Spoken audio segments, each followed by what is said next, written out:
And in Your America Tonight, another economic plan is also emerging tonight. The Republicans have proposed an alternative to the president's $787 billion stimulus package, and it costs a little bit less, $0. And it also promises to create 2 million new jobs without any of your money. Joining us, Congressman John Shadegg and Senator David Vitter. They're here to explain. All right. Now, we keep hearing from the Democrats, well, the Republicans, they need an alternative proposal. You have an alternative proposal. Congressman Shadegg, we'll start with you. We do have an alternative proposal. It looks at the fact that we've spent billions of dollars on this stimulus package, taxing the American people and burdening future generations with little to show for it. Many of us believe it will not produce American jobs. With unemployment rates going up, how can we produce American jobs? And the answer is we have had a non-energy policy in this country for a very long time.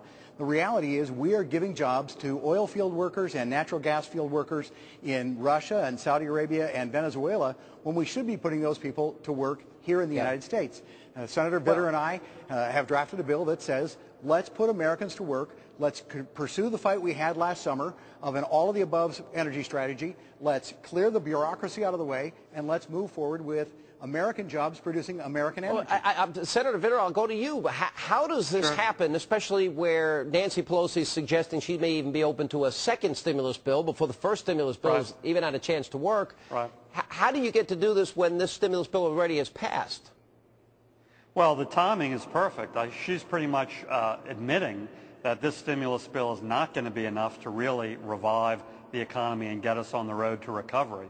And it just so happened that we were introducing our plan today, so the timing was perfect. I do think we're going to have to do more things that really work in terms of job creation. This bill is one way to do it at zero cost by focusing on energy. This bill fundamentally says two things. First, we can grow jobs without just dropping trillions of dollars of hard-earned taxpayer money out of airplanes. And secondly, we need to break out of this stale debate in Washington on energy that's either oil and gas or renewables. We need to do both. We need to do all of the above. This bill does that. Congressman, I don't have any confidence that they have a clue what they're doing. I have zero confidence in Timothy Geithner as our Treasury Secretary. We still don't even have a plan yet to bail out the banks here. But we just seem to just be throwing money and scaring the death out of the American people. TARP 1, 2, stimulus, omnibus, now stimulus 2 perhaps. It seems to me that somebody needs to stand back and count the money. And on top of that, the 2010 budget could be $4 trillion. I think the American people are saying enough is enough. They're sick of spending. They're sick of having to pick up the tab for this.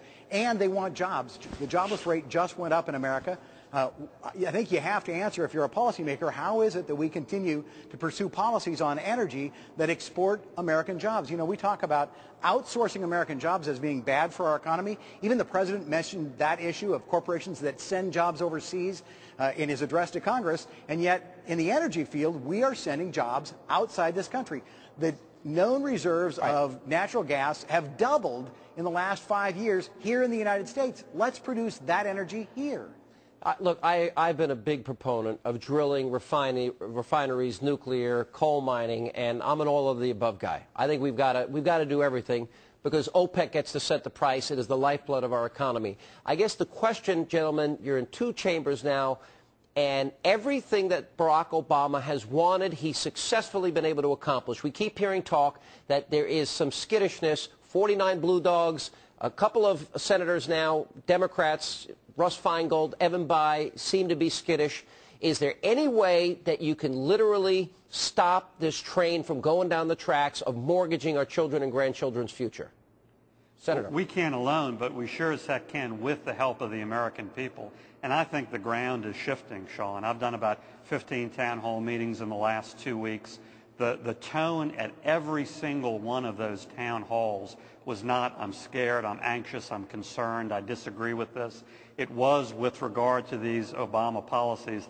I'm mad as hell and I'm not going to take it anymore. I feel that ground shifting. You said it earlier. It appears they don't have a plan. They don't know what they're doing. None of this seems to work. The market continues to spiral down. The American people can change the Congress and what it does, and they can scare the Democrats in this Congress away from pursuing bad policies and into pursuing good policies if we put out a good idea.